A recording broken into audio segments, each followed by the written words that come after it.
সাবেক প্রধান বিচারপতি এবিএম খায়রুল হক গ্রেপ্তার। তত্ত্বাবধায়ক সরকার ব্যবস্থা বাতিলের রায় দেন এই বিচারপতি।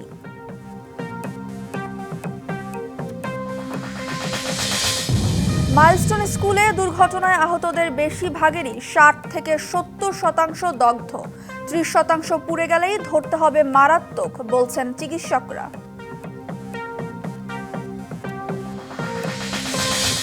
স্কুলের দোতলা ভবনে ছিল না ইমার্জেন্সি এক্সিট, একমাত্র সিঁড়িটি বন্ধ হয়ে গেলে ভেতরে আটকা পড়ে শিক্ষক শিক্ষার্থীরা।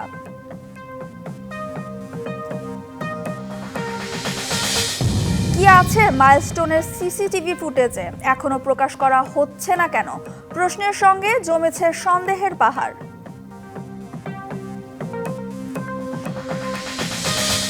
হাসপাতালে স্বাস্থ্য পরীক্ষা শেষে বাড়ি ফিরেছেন বেগম খালেদা জিয়া।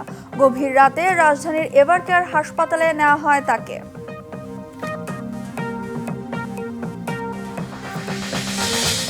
এবং এসিসির সভায় যোগ দেবে ভারত, নিশ্চিত করেছে দেশটির গণমাধ্যম। অনলাইনে হলেও ঢাকার বৈঠকে যোগ দেবে বিসিসিআই এর প্রতিনিধি।